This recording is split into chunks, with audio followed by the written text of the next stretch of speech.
Liverpool v. everybody. Just coming back to offer kind of a second look and on the game at the Ethiad.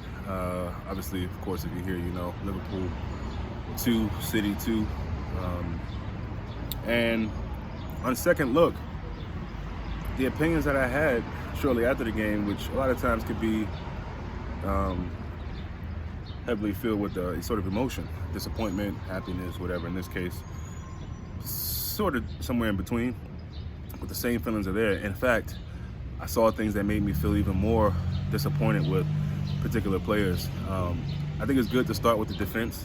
A lot of times we talk about goals and attack and all that, but like Klopp says a lot, a lot of things seem to be centered around defense, be it talking points of high line and our press and that being a part of the defense, the first line of defense. Klopp has talked about that as well. If you know the football, if you know Liverpool, how they play, you can clearly see that's the game plan and the majority of our games, if not all of them. So the defense, and it was just in that first 5 minutes alone, they were just getting at us, and it just seemed like we had just learned how to play the high line over the last 24 hours or something. We were just all over the place, and a lot of that you got to give credit to City for being just a good squad, but some of it is just, you look at Liverpool and you think, look, if anything, we've been getting by these games, not playing our best, nowhere near our highest gear, but this is City. Surely you got to bring it, and you can't just sort of rely on making something happen,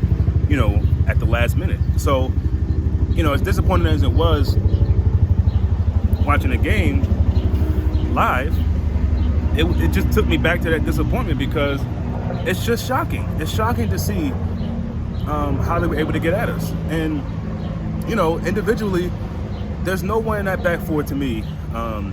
Maybe Robertson, maybe.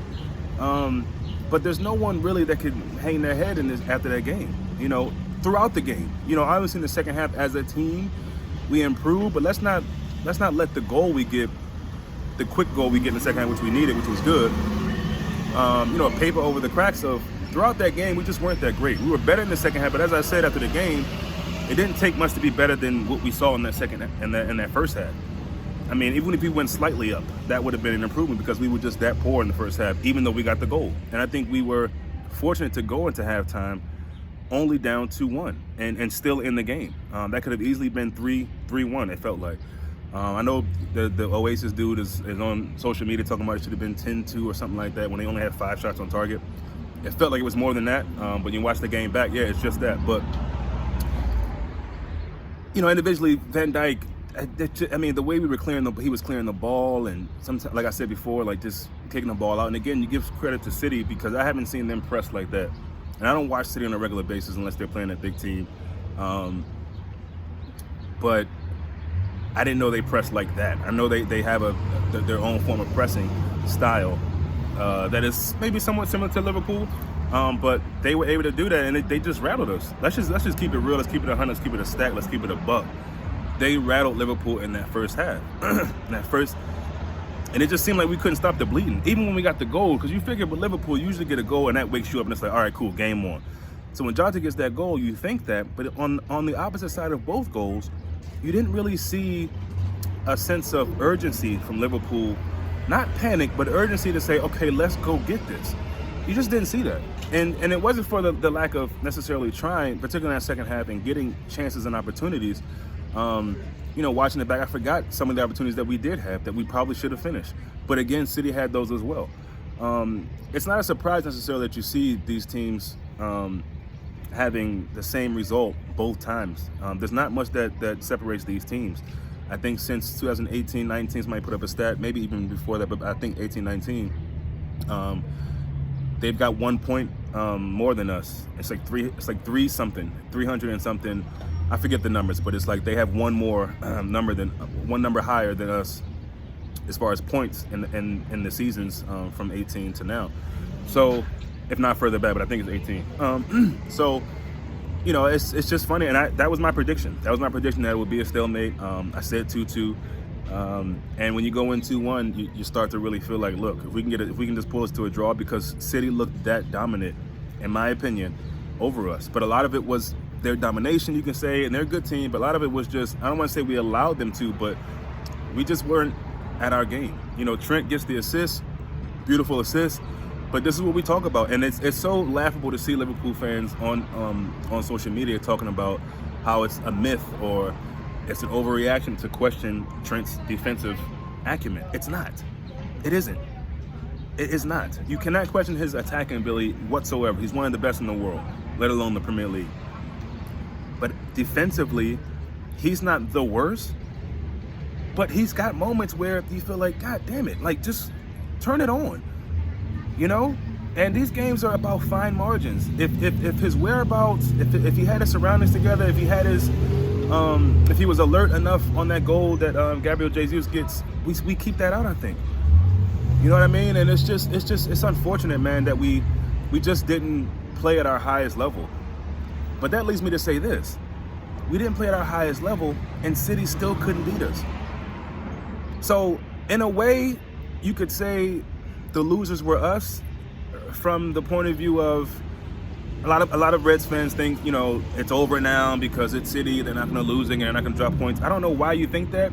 It's football. It's possible. They've dropped points before this, and then you'll say, oh, well, they've been here before, and they'll just go on a streak.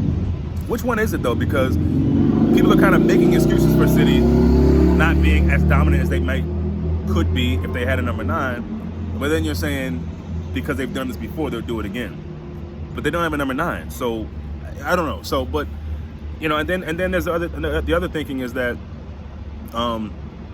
you know, we can still win this. You know, we can still, and that's what I'm about. That's the thinking I'm of. Is that there's still 7 games, I believe, 7 or 8. I think it's 7, and you know, we don't control our destiny now. But you know, not being anywhere near our highest gear, they still couldn't beat us.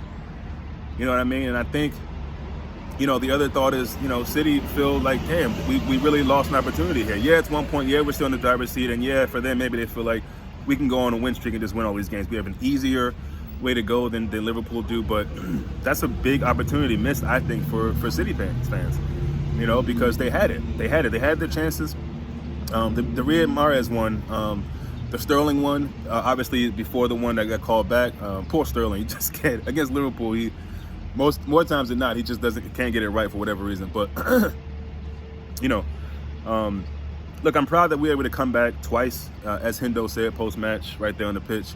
But again, you know, if we would have just played anywhere near our level in that first half, it could have been a different game. And I don't want to do the woulda, coulda, shoulda, but like I said, the fact that we weren't that great, still got the draw. The way the game went, you can't be that disappointed, because that could have been worse. It could have been worse, and it could have been better if we just would have played a little better in that first half. But game of 2 halves, and I don't even really mean like 2 halves as in, usually when you say that, one team is good, one half. The other team wins the second half. I think the first half, clearly it was City. Anybody with 2 eyes can see that was City. Second half was like split, I think. We didn't dominate. They didn't dominate. It was kind of give and take. Obviously, we're the only one that scored in the second half, but it still was a split half to me. And I think overall, you give the nod to City. But again, it just shows that, you know, even if we're not at our best, we can find a way. You know, and I hate in a situation like that we had to go that way, but it is what it is, man. Now, you know, it puts even that much more pressure. We probably would have pressure on us either way to finish out the last 7 or 8 games, whatever it is, but it's more now. And, you know, a couple of those teams in the remaining 7 games could be tough. Let's not twist it. It could be tough. So, yeah, I just want to come back and give some thoughts. Let me know what you guys think. I'm feeling a little bit better today, even though I watched it back and was disappointed, but you know, I'm just trying to look at it on the positive side. You know, we did not lose. I shouldn't say we didn't drop points. We did drop points, but we didn't lose, which is big. At the Ethiad, a place that we haven't had a lot of victories for a while. I think 2015, which is crazy to even think, but it's been that long since we've gotten success there, victory there, joy. So, look, we dust ourselves off. We get ready for Benfica, and the rest is the rest. The quadruple is still on, but now we need a little more help. So, overall, yeah, just feeling better as the days go on, as the hours go on. But yeah, let me know what you guys think, and I'll see you guys during the week.